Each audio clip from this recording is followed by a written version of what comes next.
Where wilt thou lead me? Speak. I'll go no further. Mark me. I will. My hour is almost come when I to sulphurous and tormenting flames must render up myself. Alas, poor ghost. Pity me not, but lend thy serious hearing to what I shall unfold. Speak. I am bound to hear. So art thou to revenge when thou shalt hear. What? I am thy father's spirit, doomed for a certain term to walk the night, and for that day confined to fast and fires, till the foul crimes done in my days of nature are burnt and purged away. But that I am forbid to tell the secrets of my prison house. I could a tale unfold whose lightest word would harrow up thy soul, freeze thy young blood, make thy two eyes like stars start from their spheres.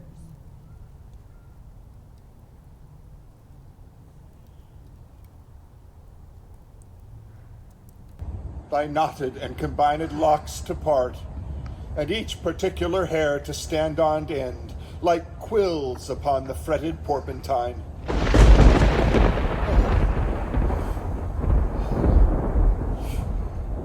But this eternal blazon must not be to ears of flesh and blood. List, list, oh list! If thou didst ever thy dear father love. Oh God! Revenge is foul and most unnatural murder. Murder? Murder most foul, as in the best it is, but this most foul, strange, and unnatural. Haste me to know it, that I, with wings as swift as meditation or the thoughts of love, may sweep to my revenge. I find thee apt. And duller shouldst thou be than the fat weed that roots itself in ease on Lethe wharf. Shouldst thou not stir in this? Now, Hamlet, here 'tis given out that, sleeping in my orchard, a serpent stung me. So the whole ear of Denmark is by a forged process of my death rankly abused. But know, thou noble youth, the serpent that did sting thy father's life now wears his crown. Oh, my prophetic soul! My uncle!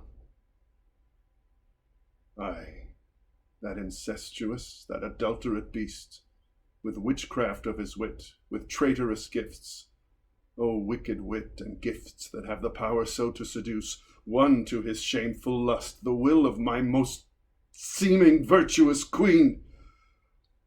O Hamlet, what a falling off was there! From me, whose love was of that dignity that it went hand in hand even with the vows I made to her in marriage, and to decline upon a wretch, whose natural gifts were poor to those of mine. But virtue, as it never will be moved, though lewdness court it in a shape of heaven. So lust, though to a radiant angel linked, will sate itself in a celestial bed, and prey on garbage. But soft, methinks I scent the morning air, brief let me be.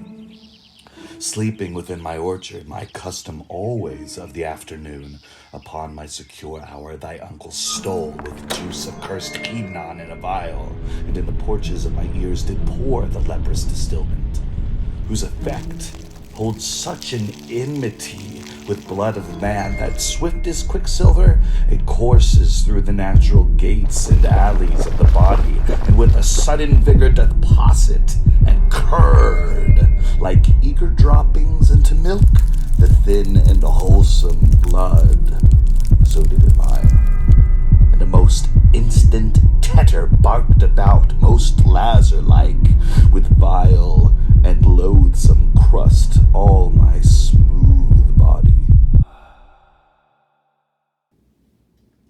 And thus I was sleeping by a brother's hand, of life, of crown, of queen all at once dispatched, cut off even in the blossoms of my sin, unhouseled, disappointed, unanaled, no reckoning made, but sent to my account with all of my imperfections on my head.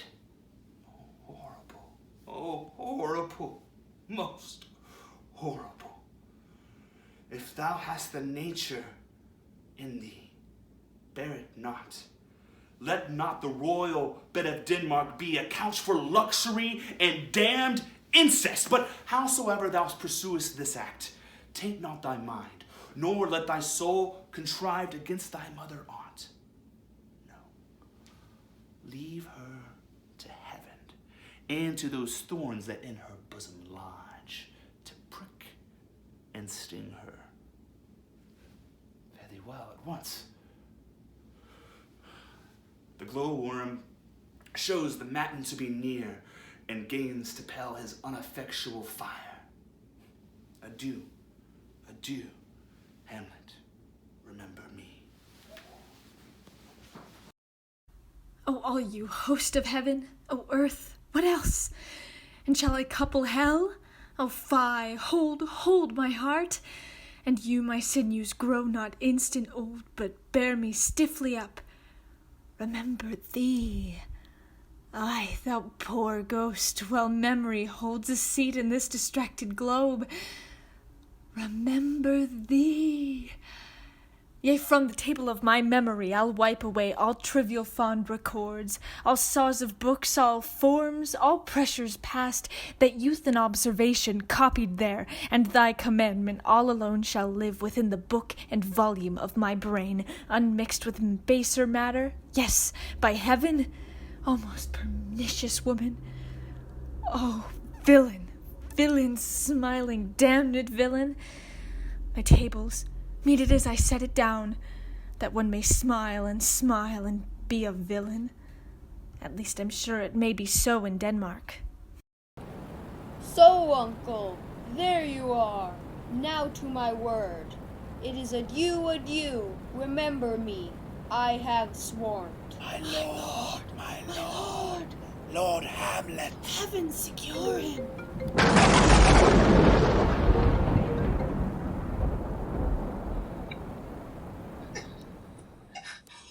Hello, ho, ho, my lord!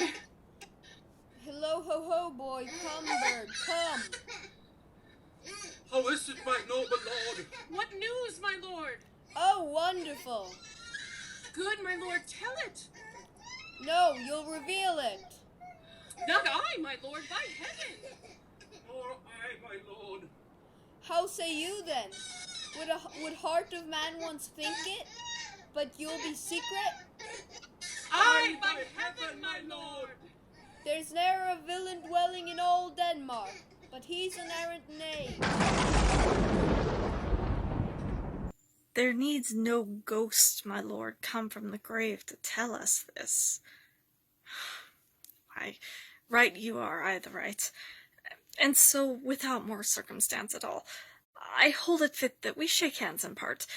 You, as your business and desire shall point you, for every man has business and desire, such as it is, and I, for mine poor part, look you, I'll go pray.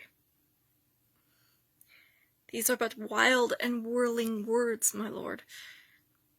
I'm sorry if they have offended you heartily. Yes, faith, heartily. There's no offense, my lord. Yes, by St. Patrick, as there is, Horatio, and much offense. Touching this vision here, it is an honest ghost.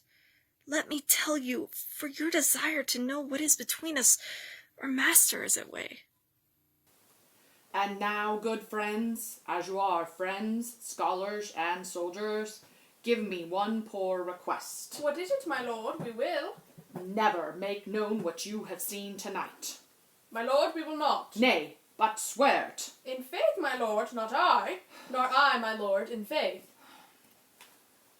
Upon my sword.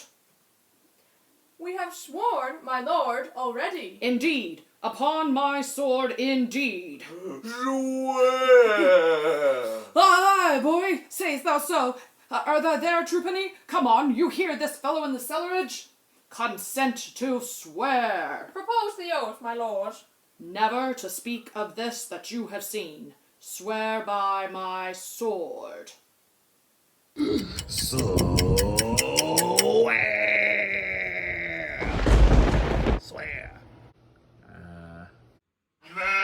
Hic to be quay. Then we'll shift our ground. Come hither, gentlemen, and lay your hand upon my sword. Never to speak of this that you have heard. Swear by my sword. Swear. Well said, old mole. You're an old mole. Canst work in the earth so fast, a worthy pioneer. You're a pioneer. Once more, remove, good friends. Oh, day and night, but this is wondrous strange. And therefore, as a stranger, give it welcome. Welcome. There are more things in heaven and earth, Horatio, than are dreamt of in your philosophy. But come, I shall think meet hereafter to put an antic disposition on, that you, seeing me, never shall.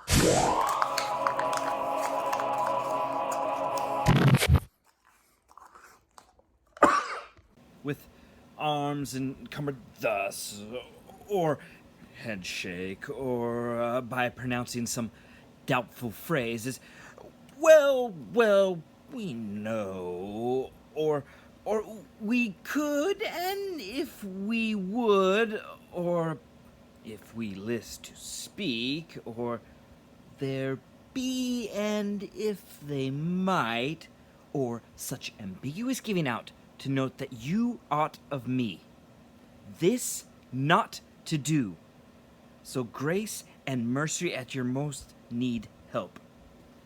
Swear. Swear. Rest, perturbed spirit.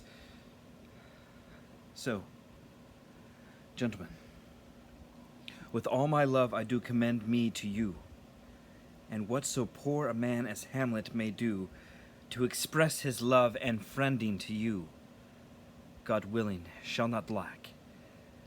Let us go in together, and still your fingers on your lips, I pray. The time is out of joint. Curse spite that ever I was born to set it right. Nay, come, let's go together.